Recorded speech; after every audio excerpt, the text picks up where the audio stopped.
लिए, हमारे लिए मेरी बहन बेटी सुरक्षा समाज और सत्य हमारा धर्म है। ये धर्म की बात है, धर्म के लिए 36 कुंभ का संघर्ष है। एक बहन को घर सो रही अपने बच्चों के साथ, उसका हत्यारा वहाँ जाता है, जिस तरह टुकड़े किए जाते हैं, जिस तरह एक पशु के टुकड़े किए जाते हैं उस तरह उसकी हत्या की जाती है। उसके साथ 2 बच्चियाँ, जिस तरह से बच्चियों के भी साथ में उन्होंने चक्कू चलाई है और जिन तरह की घटना हुई है, ये घटना पूरे 36 कुंभ में एक निंदनीय घटना है, ये निंदनीय अपराध है। कहीं न कहीं मैं कहना चाहूँगा आज सरकार से कि आज जब आप ऐसी घटना से भी अगर सोए हुए बैठे हो तो साहब हमारे लिए एक सरकार मरतम के समान, ये इंसानियत की बात आ गई। और आज जब 17 दिन के बाद में भी अभी तक भी आप नहीं जाग रहे हो, लोगों को भूखे प्यासे जनता को आप मारने में लगे हुए, बड़ा दुर्भाग्य है। और मेरा निवेदन शासन प्रशासन में रहेगा कि समय रहते आप जागरूक बन के जिस रैली मारवाड़ के जितनी रैली में ओडे थे सूता हो कोई रैली ना आगे ले, ये बहन बच्ची जो समाधरी बच्ची है, आने वाली एड़ी हत्याएं रुके, आने वाला एड़ा जिको काम हो रहा वो रुके। अगर तो वास्तविक सनातन सरकार हो तो इनके हत्यारों को तुरंत उजागर करे और उजागर करने के बाद कड़ी में कड़ी उनको सजा दे और जेल के सलाखों के पीछे डालें, ताकि इस 36 कुंभ की जो मेहनत है और आज जो नेतृत्व कर रहे हैं पूर्व विधायक कृष्णाराम जी, उनके साथ में भागीरथ जी, तमाम उनकी पूरी टीम, मैं धन्यवाद देता हूं।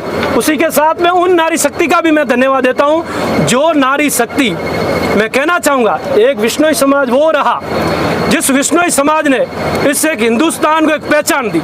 363 शहीद होकर जिन्होंने खेजड़ी वर्ण पक्ष के लिए प्राणी दी, आज बहन बेटी वृक्ष क्या प्राणी क्या बराबर नहीं है, बड़ा दुर्भाग्य है। ऐसा समाज जब ये जाजम पे बैठा 16-17 दिन वो अपने भूख अनशन पे बैठ के न्याय की मांग कर आएगा, ऐसे समाज को हम अगर न्याय के लिए अपन उसको उजागर नहीं करेंगे तो बड़े शर्म की बात है, बड़े दुर्भाग्य की बात है। मैं सवाई हिंदू सुथार एक जांगीर समाज अध्यक्ष होने के नाते कहता हूं 36 कुंभ से यहाँ कोई राजनीति की बात नहीं है, यहाँ किसी व्यक्ति विशेष की बात नहीं है, यहाँ है तो सिर्फ एक इंसानियत मानवता अगर जिंदगी है हमारे अंदर तो सब पहले इंसानियत पहले जमीर है। अगर जमीन इंसानियत बिक जाती है तो सरकारों को ठोकेंगे लात भूख, हमारे को कोई जरूरत नहीं है। हमारे लिए मेरी बहन बेटी सुरक्षा समाज और सत्य हमारा धर्म है, ये धर्म की बात है। धर्म के लिए 36 कुंभ का संघर्ष है, ये संघर्ष कायम रहेगा जब भी आदरणीय जो इसका मोटिवेशन कर रहे हैं कृष्णाराम जी जब भी कहेंगे हम तन मन इस कमेटी के साथ में पूरी मजबूती के साथ और इस भौरी बहन को न्याय दिलाने में अहम भूमिका निभाएंगे, चाहे हमें जेल जाना पड़े, चाहे हमारे साथ कुछ भी हो, उसकी हमें पहले भी चिंता नहीं, न दबे है न दबेंगे। राजस्थान के जिम्मेदार व्यक्ति मुख्यमंत्री भजनलाल जी शर्मा जहां भी जिस मंच पर जाते हैं, कल परसों उन्होंने बयान दिया कि राजस्थान अपराध मुक्त हो गया है, राजस्थान में अपराधी बिलों में घुस रहे हैं, तो क्या राजस्थान के अंदर लोहावट नहीं आता? बिल्कुल, देखो ये बात मैं इस बात का विरोध भी करता हूँ। मानते हैं सरकारें आएगी जाएगी, ये जनार्दन 36 कुंभ में यही तो कुर्सी पर बैठाने वाली है। साहब थे जानो में सारी उम्र कुर्सी रे माते बैठा रहे, हाँ यही जे थोने काले पटक देला, मैं तो हाल तक जीवता जागा थोन वास्ते करा। और मंत्री साहब को मैंने कहना चाहूँगा कि साहब समय रहते आपका क्षेत्र पड़ता है, अगर आपके अंदर थोड़ी बहुत इंसानियत है, आदरणीय मैं फड़ौदी विधायक बाबाराम जी विश्नोई साहब से भी कहना चाहूँगा, आप भी अभी सरकार के अंदर है, हमें विश्वास है तो इस जनता को विश्वास ला के इनकी एक ही मांग है, भौरी के हत्यारों का नाम आए, भौरी के हत्यारों को सजा मिले और ये उजागर होना चाहिए। अगर उजागर नहीं होता है, सुबह कितनी बहन बेटियों को मारेंगे, कितनी बहन बेटियों की हत्या होगी, आखिर हम चुप रहेंगे क्या? कब तक चुप रहेंगे? अरे मारना है तो हमें सबको मार लो, आपको हत्याएं करवानी है तो करवा लो।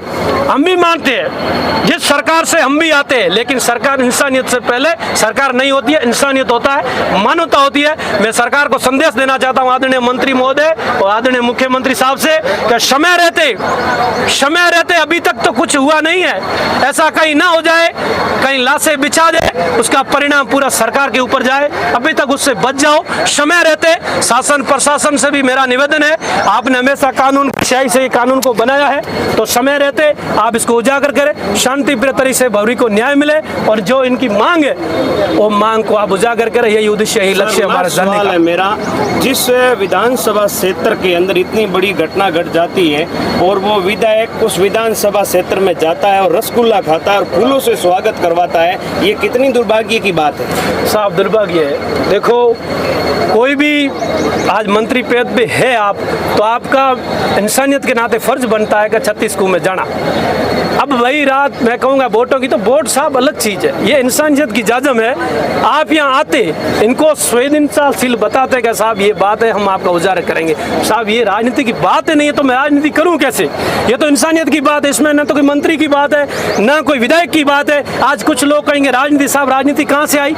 इस फरासी के ऊपर बैठ के, अब लाश के ऊपर अपने बच्चों को सामने देखते हुए, साक्षी भगवान को मानते हुए आप एक बार बात उठाए कि ये राजनीति हो रही है। और राजनीति की जो बात करता है, मैं तो कहता हूँ सबसे गंदी सोच है उनकी। ये सिर्फ मानवता की बात है। हम सब यहाँ है ना, तो कोई किसी पार्टी से विलोम करता हुआ, कोई किसी पार्टी से विलोम करता हुआ, लेकिन पार्टियों की यहाँ बातें नहीं है। अगर विधायक के अंदर वर्तमान में विधायक हो, मंत्री हो, तो आपका दायित्व है आप यहाँ आए और इस जनता की आवाज को सुने। बहन बवरी को न्याय मिले। अगर बवरी को न्याय मिलता है, ये समझ लो हिंदुस्तान की हर बेटी को न्याय मिलेगा। आगे आने वाले समय में हत्याएं रुकेगी। आगे आने वाले समय में कुछ नेतृत्व करने वाले अच्छे लोग उनको चुनकर आगे भेजेंगे, ताकि हमारी बहन बेटियां बचे। अगर बहन बेटियां नहीं बचेगी तो साफ है तो धंधो कर जाओ, लारे बहन बेटियां नत्ते हुई थोड़ा कौन संभाली? सरकार कानून अगर मर जावे जिंदो नहीं है तो यह ना कौन संभाली? ये आप लोगों को करना है। मैं यही मीडिया के माध्यम से कहना चाहूंगा, सभी से भी कहना चाहूंगा, मीडिया का धन्यवाद। सरकार से मेरा निवेदन है, समय रहते इसको उजागर करे और इन 36 कुएं के जो लोग परेशान हो रहे भूखे प्यासे, इनको न्याय दे।